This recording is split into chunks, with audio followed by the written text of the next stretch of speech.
ओम नमः शिवाय। सोमवार व्रत कथा। एक नगर में एक धनवान साहूकार रहता था, जिसके घर में धन की कमी नहीं थी, परंतु उसको एक बहुत बड़ा भारी दुख था कि उसके कोई पुत्र नहीं था। वह इसी चिंता में दिन रात लगा रहता था और पुत्र की कामना के लिए प्रत्येक सोमवार को शिवजी जी का व्रत और पूजन किया करता था और सायंकाल को शिवजी जी के मंदिर में जाकर शिवजी जी के विग्रह के सामने दीपक जलाया करता था। उसके उस भक्ति भाव को देखकर एक समय श्री पार्वती जी ने शिवजी महाराज से कहा, महाराज ये साहूकार आपका अनन्य भक्त है और सदैव आपका व्रत और पूजन बड़ी श्रद्धा से करता है, इसकी मनोकामना पूरी करनी चाहिए। शिवजी जी ने कहा कि हे पार्वती, यह संसार कर्म क्षेत्र है। किसान खेत में जैसा बीज बोता है वैसा ही फल काटता है। इसी प्रकार इस संसार में जो जैसा कर्म करते हैं वैसा ही फल भोगते हैं। पार्वती जी ने अत्यंत आग्रह से कहा, महाराज जब ये आपका अनन्य भक्त है और यदि इसको किसी प्रकार का दुख है तो उसको अवश्य दूर करना चाहिए, क्योंकि आप सदैव अपने भक्तों पर दयालु होते हैं और उनके दुखों को दूर करते हैं। यदि आप ऐसा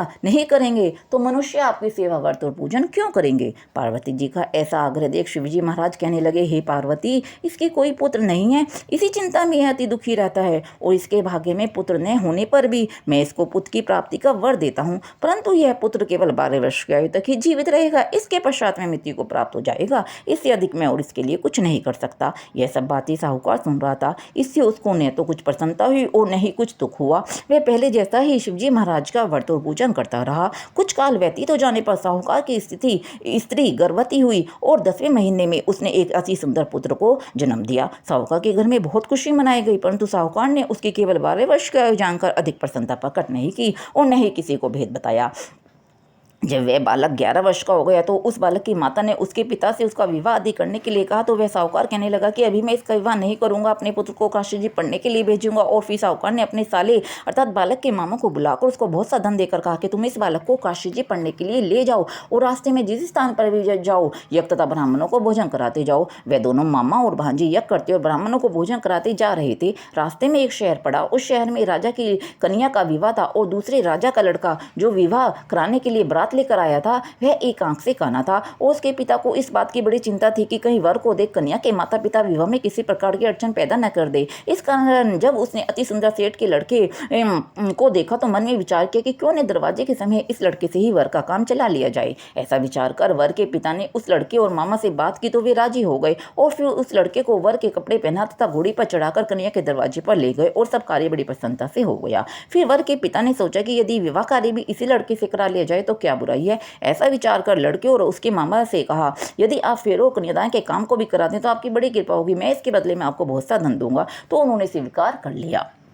विवाह कार्य भी बहुत अच्छी तरह से संपन्न हो गया, परंतु जिस समय लड़का जाने लगा उसने राजकुमारी के चुन्नी के पल्ले पर लिख दिया कि तेरा विवाह तो मेरे साथ हुआ है, परंतु जिस राजकुमार के साथ तुमको भेजेंगे वह एक आंख से काना है और मैं काशी जी पढ़ने के लिए जा रहा हूँ। लड़के के जाने के पश्चात उस राजकुमारी ने जब चुन्नी के पल्ले पर ऐसा लिखा हुआ पाया तो उसने राजकुमार के साथ जाने से मना कर दिया और कहा कि यह मेरा पति नहीं है, मेरा विवाह इसके साथ नहीं हुआ है, मेरा विवाह जिसके साथ हुआ है वह तो काशी जी पढ़ने के लिए गया है। राजकुमारी के माता पिता ने अपनी कन्या को विदा नहीं किया और बारात वापस चली गई। उधर सेठ का लड़का और उसका मामा काशी जी पहुंच गए। वहां जाकर उन्होंने यज्ञ करना और लड़के ने पढ़ना शुरू कर दिया। जब लड़के की आयु 12 वर्ष की हो गई तो उसी दिन उन्होंने यज्ञ रचा रखा था कि लड़के ने अपने मामा से कहा, मामा जी आज मेरी तबीयत कुछ ठीक नहीं है। मामा ने कहा कि अंदर जाकर सो जाओ। लड़का अंदर जाकर सो गया और थोड़ी देर में उसके प्राण निकल गए। जब उसके मामा ने आकर देखा तो वह मुर्दा पड़ा है तो उसको बहुत बड़ा भारी दुख हुआ और उसने मन में विचार किया कि यदि अभी मैं रोना पिटना मचा दूंगा तो यज्ञ का कार्य अधूरा रह जाएगा। अतः उसने जल्दी से यज्ञ का कार्य समाप्त कर ब्राह्मणों के जाने के पश्चात रोना पिटना आरंभ कर दिया। संयोगवश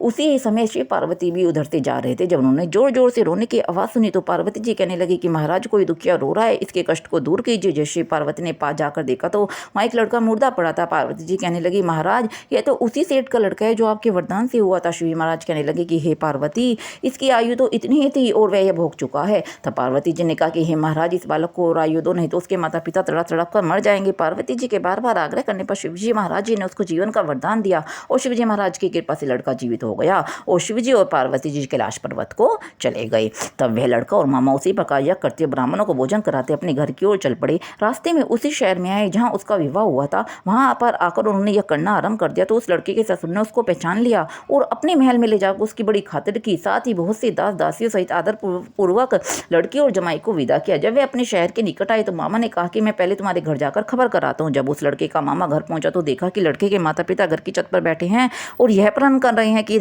यदि हमारा पुत्र सकुशल आ जाएगा तो हम राज्य खुशी नीचे आ जाएंगे, नहीं तो छत से गिरकर अपने प्राण खो देंगे। इतने में उस लड़के के मामा ने आकर यह समाचार दिया कि आपका पुत्र आ गया। तो उनको विश्वास नहीं आया। तब उसके मामा ने शपथ पूर्वक कहा कि आपका पुत्र अपनी स्त्री को और बहुत सारा धन लेकर साथ आया है। तो सेठ ने आनंद के साथ उसका स्वागत किया और बड़ी प्रसन्नता के साथ रहने लगे। इसी प्रकार से जो कोई भी सोमवार के व्रत को धारण करता है अथवा इस कथा को पढ़ता या सुनता है उसकी समस्त मनोकामनाएं पूरी होती है। इस प्रकार सोमवार की कथा समाप्त हुई। बोलो भोले बाबा की जय।